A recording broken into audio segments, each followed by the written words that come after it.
Hello, welcome to AT&T ThreatTraq for March 1st, 2016. This program provides network security highlights, discussion, and countermeasures for cyber threats. Today we're joined online by Jim Clausing. Hi Jim, how you doing? Good to be back after a couple of weeks. Yeah, good to have you back. On the couch we have Matt Kaiser with us as well. How's it going? Thanks for being here. And I'm John Hogoboom, of course. And we're going to jump into the first story, and this is one you were looking at, Jim. And I'm kind of surprised. SSL v2 is still out there, it sounds like, and there's another vulnerability. Can you give us the details on this one and what it's all about? This one is getting a fair amount of attention today because the OpenSSL folks released some patches today. But basically, the issue is a vulnerability that they're calling Drown, the folks who discovered it. The issue is if a certificate is used for both TLS and SSL v2, if you can observe some of the TLS traffic and then generate some SSL v2 traffic, you can break the encryption. As you said, SSL v2, we've been telling people to get off of SSL v2 for a number of years. We've been telling them to get off of SSL v3 for a while now too. Everybody should be on TLS. Folks did a survey and discovered that about 17% of HTTPS websites out there still support SSL v2. They still allow it. And if you add in the cases where folks may use the same certificate for other things like IMAP or SMTP or POP3 or whatever, and where they may still support SSL v2 in those protocols, that adds another 16%. So these guys are figuring that fully a third of the HTTPS websites out there are actually vulnerable to this. So as I said, in order to take advantage of this, the bad guys have to be able to observe some TLS traffic and then generate some SSL v2 traffic. And if they take advantage of one of the vulnerabilities that OpenSSL folks fixed today, they can pretty much do it in real time. They can man in the middle this attack. They can get it down to about a minute to crack it. If the SSL or if the OpenSSL patches are applied, but you still have sites running TLS and SSL v2, they figured it takes about 8 hours using Amazon EC2 cloud nodes to do the decryption. So this is a big deal if you've got sites that still have SSL v2 enabled someplace. So the key is you should have turned off SSL v2 in all your Apache and IIS and Nginx websites a long time ago, but you also need to make sure that you've turned them off for your IMAP-S, your POP3S, your SMTP, postfix, for example, or sendmail, whatever. You need to make sure you've got SSL v2 and SSL v3 turned off in all of those places as well. So it is a bit of a concern that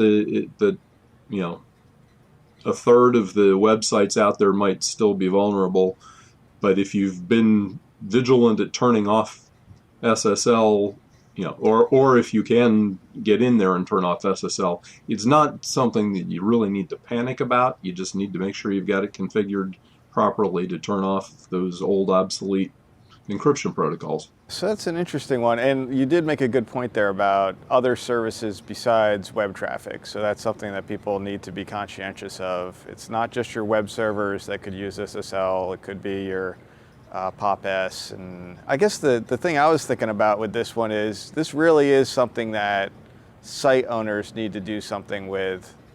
They need to address this, like you said, disable SSL v2. While they're in there, they might want to disable SSL v3 as well.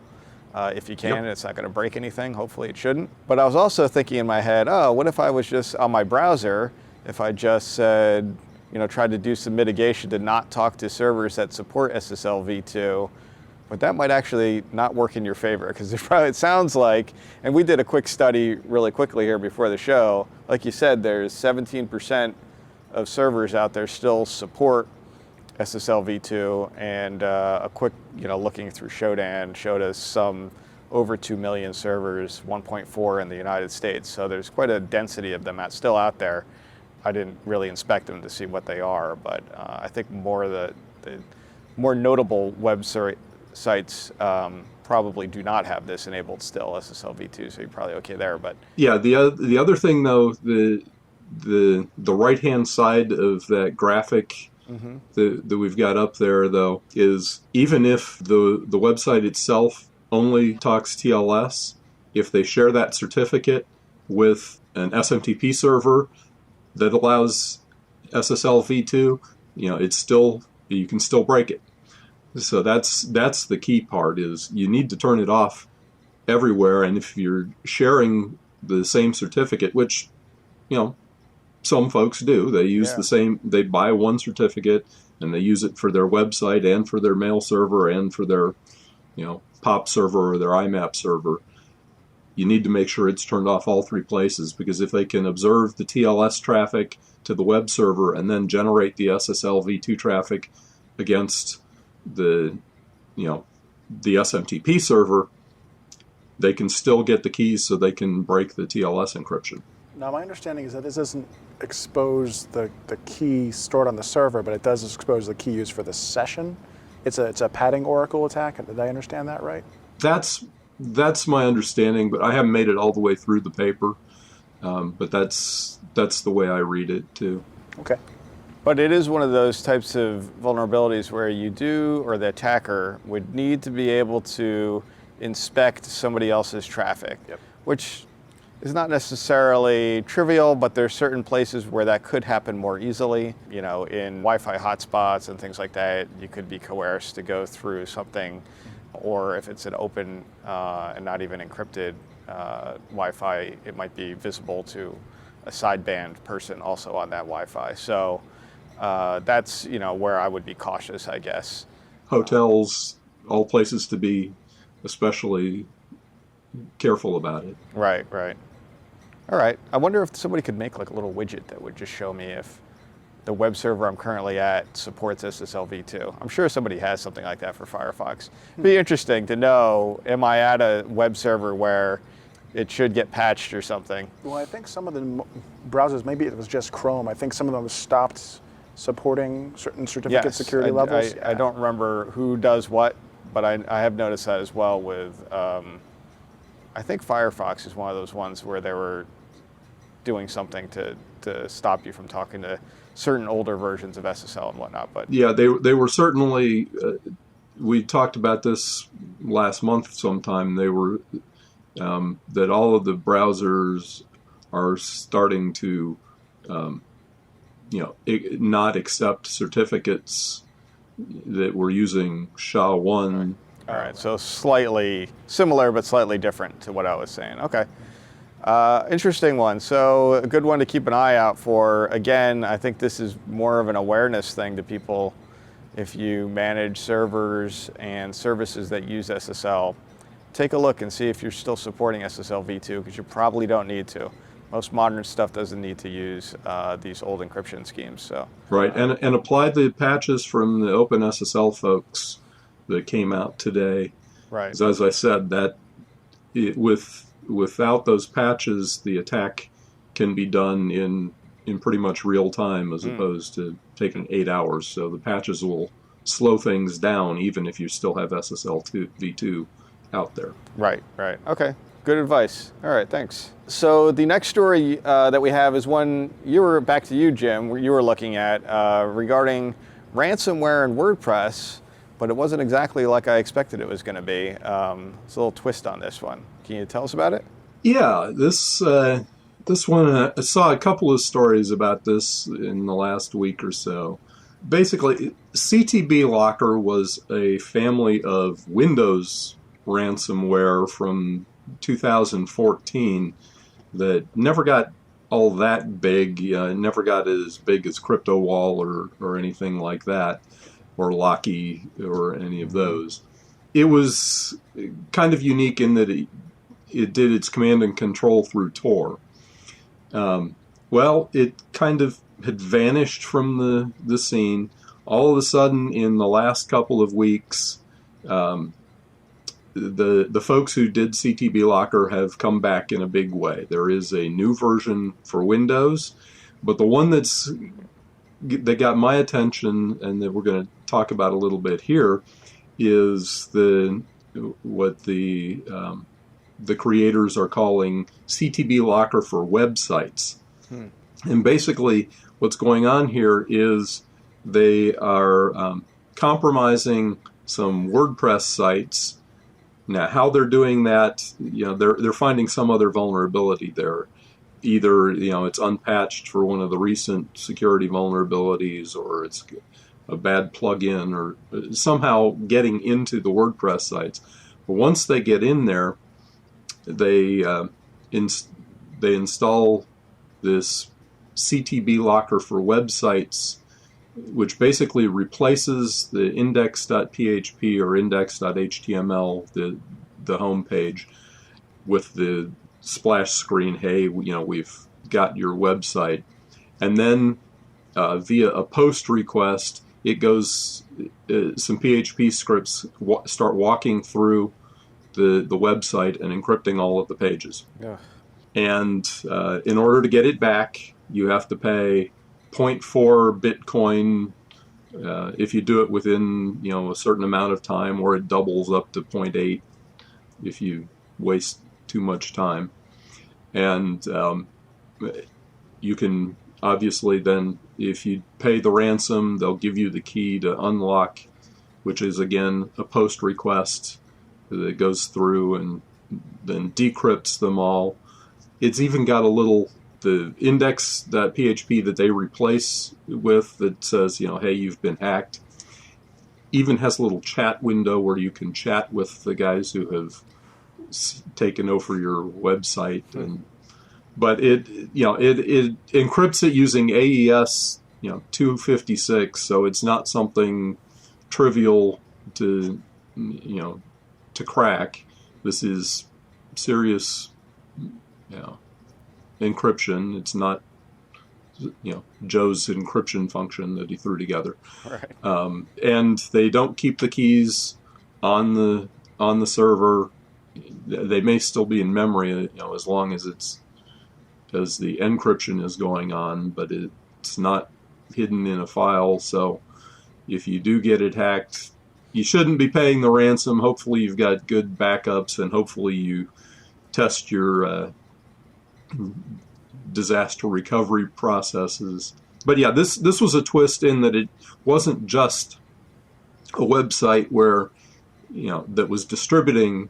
This is one of the first ones that I've seen where they actually encrypt the pages of the website and hold the website owner hostage. That's interesting, and like I said, it wasn't what I expected. I thought you were going to say that it was using WordPress to facilitate as a kind of drive-by exploit vector there to infect people who visit the website, but that's not really what's happening here. They're going in there, they're doing the same thing they would do to a Windows machine, encrypt all the files on your website, and then hold your ransom. So I guess one of the things I was wondering, and I hadn't looked at any of this, but it'd be interesting to take a look at Google. Like if you knew what that web page, that index.php with some text on there about how they've encrypted the files on your website, you could probably do a quick Google search to kind of see how many sites are out there that are compromised, or at least that Google is indexed. Yeah, and one of the stories that I saw on this, they had actually done that, and at the time there were only about 100. Okay. But if you haven't been keeping your WordPress up to date, or if you've got plugins that you haven't been keeping up to date, or you have weak passwords for your admin, any of those could be used to compromise the site. And once it's compromised, then they can go ahead and do this to hold it hostage. So. Well, you make a good point, and we've talked about this before on the show. Having your own website, running some of these content management systems, there's a responsibility there that you're going to have to take the onus on, and make sure you keep your WordPress installation up to date. And any of the plugins that you have, make sure they're up to date, and you don't have any kind of cobbled together plugins for WordPress from some, like you said, Joe, whatever, who just wrote this thing and isn't really patching it or updating when vulnerabilities are found. So you do have to keep on top of it, make sure that your websites don't get hacked, because chances are your website hosting provider isn't going to be looking at that for you.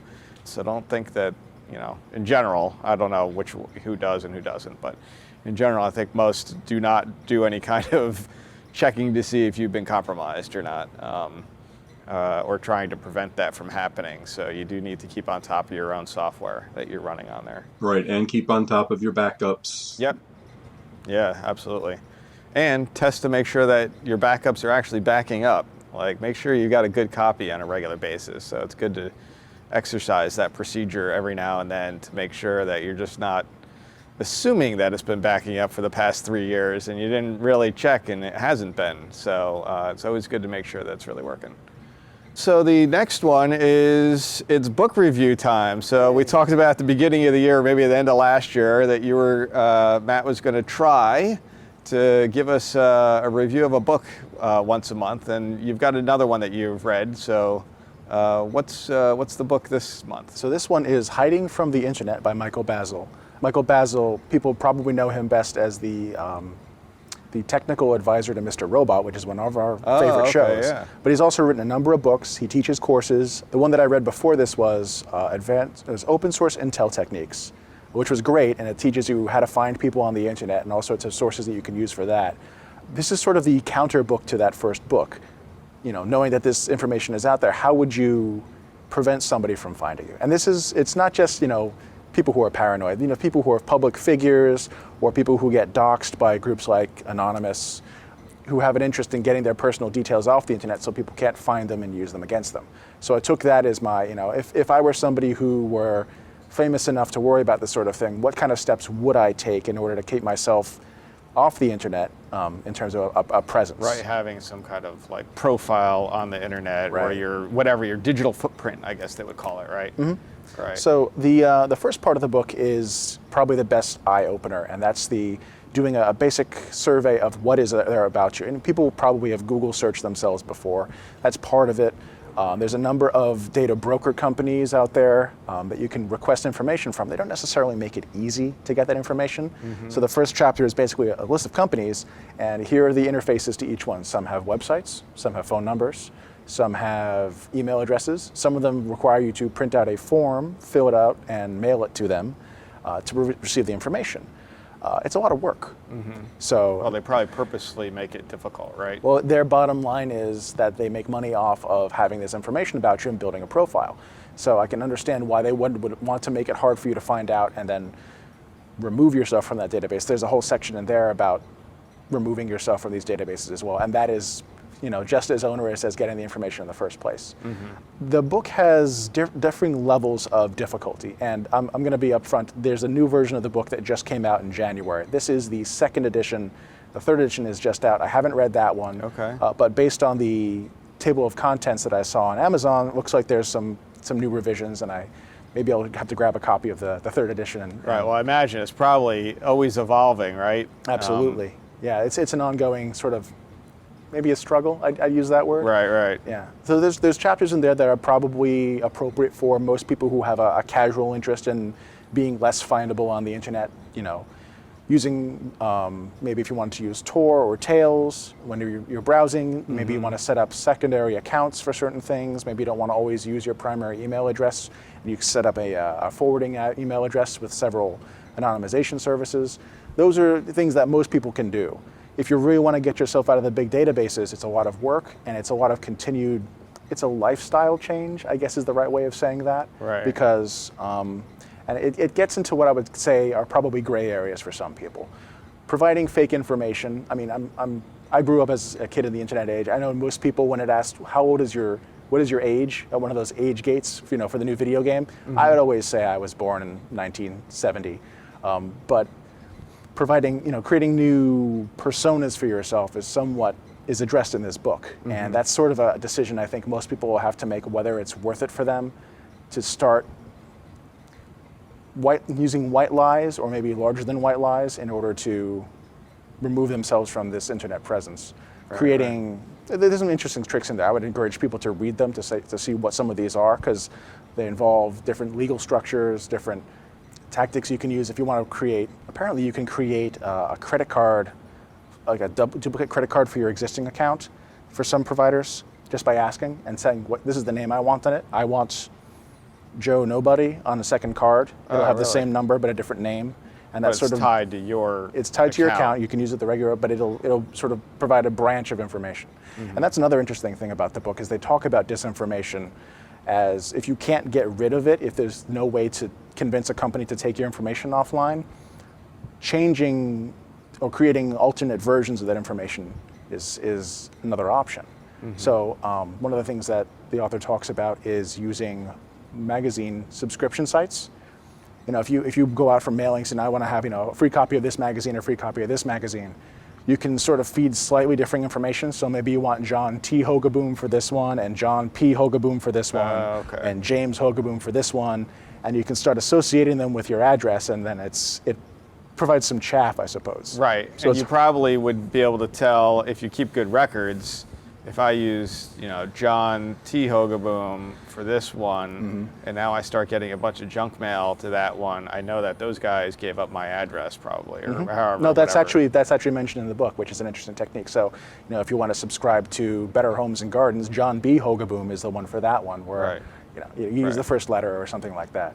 So it's kind of it was an eye opener for me to read this book because of the amount of work that's involved in taking in not only cleaning up your public profile, but also maintaining that layer of anonymity with different sources. I don't think that most people are going to be willing to do this, but for the people who really do, or think that they might have to, I think the lesson is you might want to start before you get into that situation. Now, if you're a public figure, or you're somebody who may be doxxed in the future because of the way that people perceive you online, you may want to read this book, pick it up and thumb through it and see, what can I do now in order to build out that wall?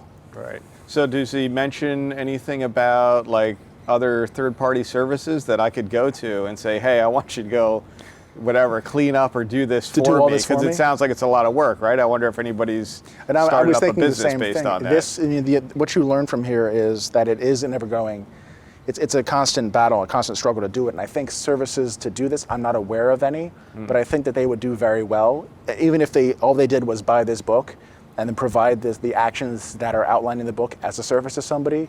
It would probably be valuable to a pretty fair number of people.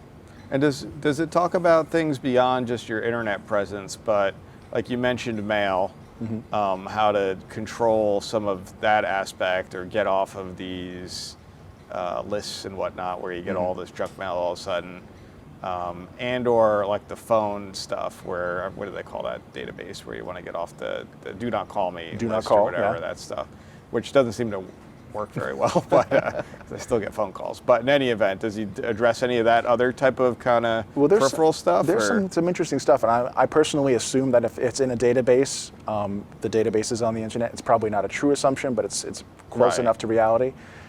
But there are things in there that he talks about. If you want to start making large purchases, if you want to buy a car or a home, there are legal structures you can use to anonymize that purchase. So you buy it as an LLC, it shows up in databases as owned by the LLC and not an individual.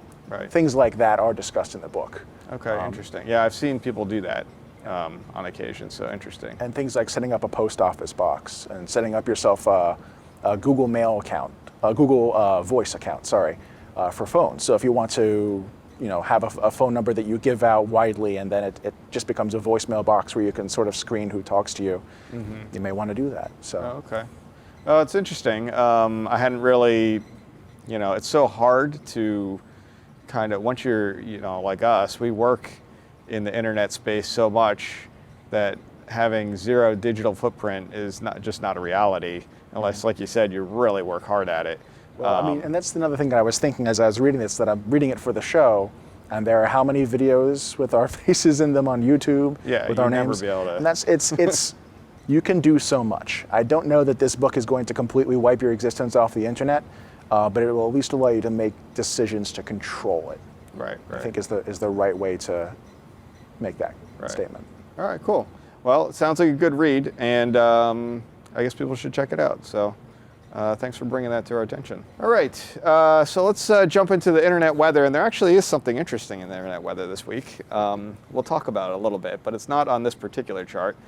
So this first graph is the most probe ports by sheer volume, what's been scanned the most.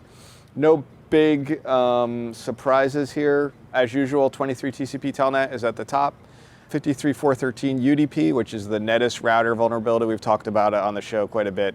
22 TCP SSH, kind of similar to the 23 TCP scanning, looking for just brute force password guessing, working their way into those types of systems.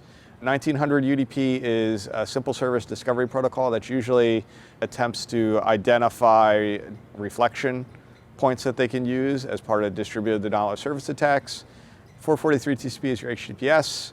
53 UDP. Actually, we have a chart on this in the other section, which we'll look at a little bit later on. But that's your DNS, usually looking again for more distributed reflection denial of service attack points that you can use as part of your attack. 445 TCP is your Windows file sharing. 80 TCP, your web servers, and we've been seeing 1911 TCP in the top 10, and it's in there again, which is interesting, but we're pretty sure, at least from all the activity I've seen, this is research activity. This is that Niagara, Tritium Fox, building automation. There's been a lot of interest, it seems, lately in identifying building automation systems that are being exposed to the internet. I'm not saying that that's what, I mean, obviously someone's looking for that here, and it's part of their research. But we do know that there's been cases where building automation systems have been inadvertently exposed to the internet, and people just don't know. Like you said, you put this thing in there, you assume it's secure, it's hooked up to the internet, and maybe it controls the heating, ventilation for your business or whatever, but it's exposed on the internet, and anybody can log into it because it's got a default password or something. Anyway, people have been looking for that a lot. It's one of those ones that is an interesting area. And actually, we had a guest on, I want to say like last month or maybe 2 months ago, that really worked in the industrial control space and discussed that. So it's an interesting topic. Is it the guys from Bayshore? Yes, it is from Bayshore. So we should go back and look at that show because we discussed that quite a bit. And then 3389 TCP is the remote desktop protocol. That's also similar to your telnet and SSH scanning, trying to gain access to mostly Windows desktops that are running remote desktop protocol so that they can use them for whatever they want to use them for. There's a couple of worms that hang out on that port as well, trying to compromise via remote desktop protocol.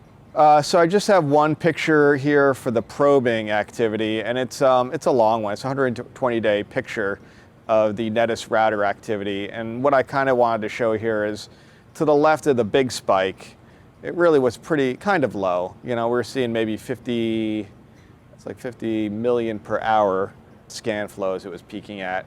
And then somebody really got busy with this scanning activity back in late November of 2015. And that's where it jumped up to like 750 million scan flows per hour here.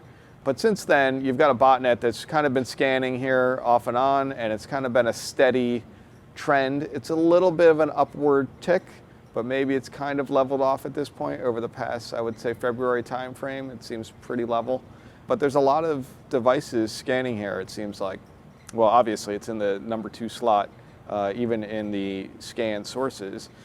So that's one of those things, if you have a nettest router, you should take a look and either patch it or replace it, because I think most of them are kind of, your home router, SOHO type of small office, home office thing, or whatever they call it, type of routers. So it's one to keep an eye on that you'd want to take care of. So here is the most sources probing. And this one had an interesting surprise that I have yet to really explain fully because it just happened. But let's take a look at what we have here. So obviously the big elephant in the room is 4028 TCP in the number 9 position there. It had moved up 2,075 positions, which is a pretty significant rise from where it had been, which is basically nobody was really scanning this for the most part. And all of a sudden it jumped up quite a bit. And there's quite a few sources doing it. So we're going to take a look at a chart on that in a minute. But otherwise, really no big surprises. Telnet, 23 TCP and 53.413. UDP, the NETIS router, and Telnet, they both account for at least 50% of all scanning activity in terms of scan sources engaged in scanning on those ports out on the internet. That's what we've been seeing historically for quite a while now, many, many months. 445 TCP is in there as well. That's one that's always kind of been in the top 10 or probably even in the top 5 for quite a long time. The other ones, well, 53 UDP, I did take a chart of this one. It moved up 10 positions. We're going to go take a look at why, which might be a little interesting, one to keep an eye on. So that's DNS again. So somebody's scanning for DNS. We talked about on the previous chart, but now we're getting a lot of people scanning for DNS, which means that there's probably a botnet or something doing it, or there's a set of machines en masse doing it. And we're going to discuss that a little bit more in a second.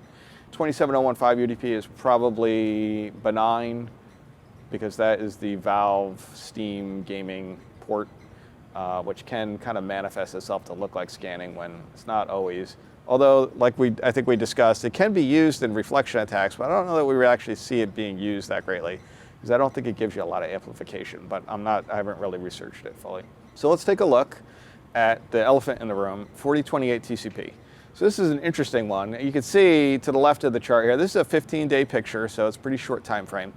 Around February 28th here, so really just 2 days ago, we started to see all at once about 2,500 sources start to scan for this port, 4028 TCP. So I took a look at what we generate these scan volumetric reports. When these types of activities all of a sudden spike up, we have an automated system that says, well, this looks interesting. Let me go try to identify what's going on here, or at least profile this activity. So I looked at what the profile is that our automated reporting showed.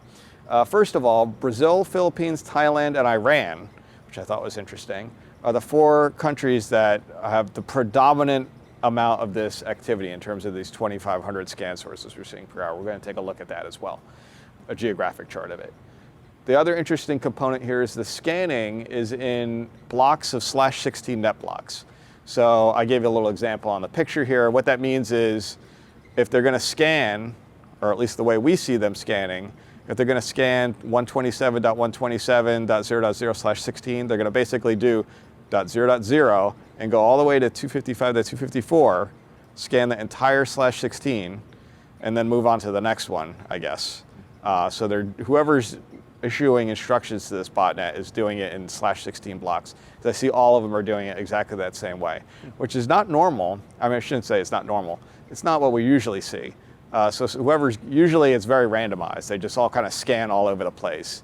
Whereas this is whoever's issuing commands to the bots are doing it in very aggregated blocks of /16, which is interesting. The other element of this that I noticed was the ephemeral ranges. So when a machine makes a connection to another machine, so if Matt was a web server and I was going to make a connection to him on port 80, I have what's called an ephemeral port, which is the port, my source port, that I'm going to make a connection to. And that's randomly or it's automatically assigned by the system. The ephemeral ranges that we're seeing for this scanning activity is between 32,768 to 61,000, which is absolutely 100% Linux.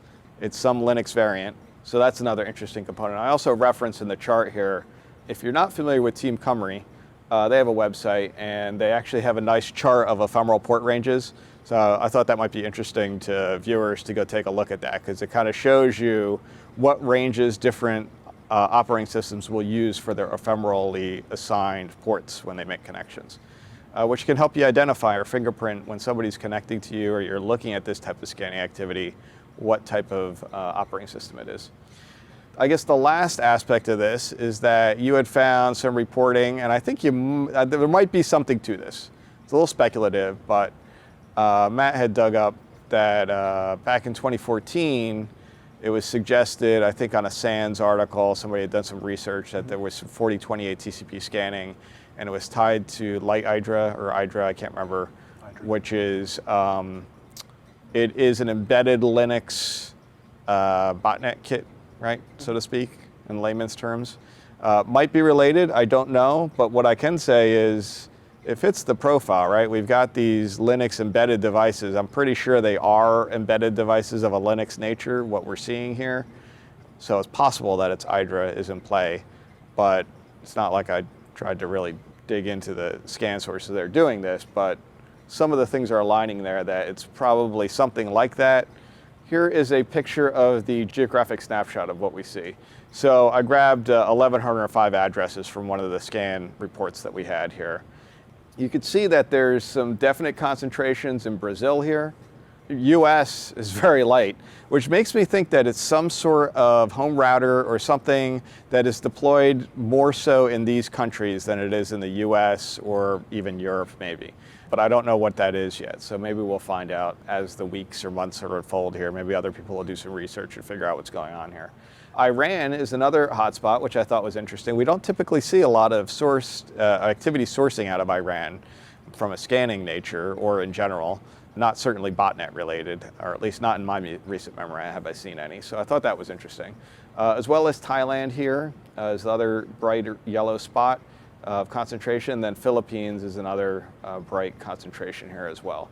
So interesting picture because they're very concentrated in those regions. The other dots we have on the chart here are very sparse, like 1 or 2 counts, whereas these other concentrations are in the hundreds out of these 1,100 addresses that we pulled here. So one to keep an eye on. We'll see what becomes of that. Other than that, I'm not quite sure what it's all about, but somebody's obviously scanning for that. And I don't think there's any well-known real port that 4028 TCP is used for. It's registered to something, but is it? It was unremarkable when I looked it up. Yeah, so. I'm not quite sure. So I guess we'll find out hopefully, like I said, as time goes on. So the next chart we have here is the scan source activity on 23 TCP telnet. We take a look at this a lot. And I did a 2-year chart on this. This is a really long chart. It was kind of because I wanted to show a long-term trend here. What this kind of shows is there are a lot of people doing 23 TCP scanning back in the 2014 timeframe. We would see peaks up around the 60,000 scan sources per hour. And then there was a big drive towards the end or beginning of 2015 where it peaked out at 150 scan sources per hour.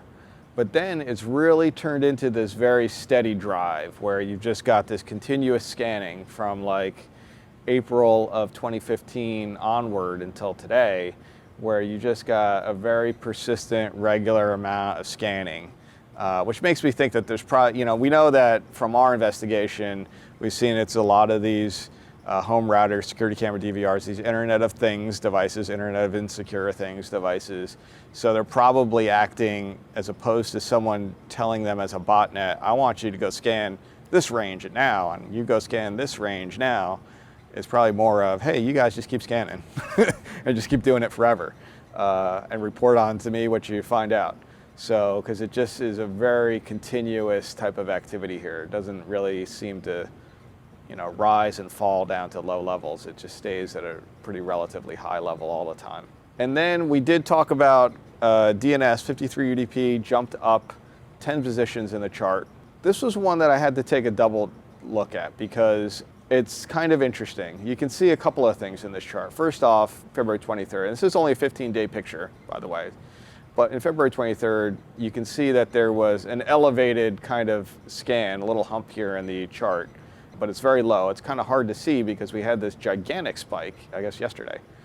And when I took a look at this, it actually looks like scanning to me. Sometimes our algorithm gets a little confused if you have a scan source that tries to DDoS a large address block, right? Because they're trying to, whatever, instead of targeting one IP, they try to target a sweep of a whole range. And we can sometimes get confused whether that was really scanning or DDoS. That's not really what was happening here, but it's a lot. So this is 32,000 scan sources. When I looked at them, they looked like they were really scanning. So I need to probably take a close. I only looked at it briefly this morning while I was putting the charts together. But usually this is going to be someone, again, trying to do some reconnaissance, try to identify what are the DNS servers out there that I could use as candidates for reflection activity as part of my DDoS attack later on. Not necessarily that this was part of a DDoS, but that they might want to collect a list together and use it in the future. And then more recently today, we actually see that there's been some to a lesser degree, but still pretty elevated, around the 5,000 scan sources per hour activity, also scanning for this. So it's interesting, probably one to keep an eye on. And I'd like to go take a look. This happened all in a single hour, which made me also think, well, maybe this was an attack against somebody and we actually confused it in our data. But it didn't look like it was when I looked more closely at it. It looks like it's really scanning activity, so it's interesting. That's the show for today. Thank you for joining us. If you'd like to get in touch with us, you can email us at attThreatTraq@list.att.com. You can also find AT&T ThreatTraq on the AT&T Tech channel, YouTube, and iTunes.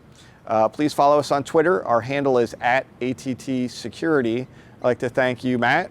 Thanks, Jim, for joining us again. And I'm John Hogoboom. We'll be back next week with a new episode. Until then, keep your network safe.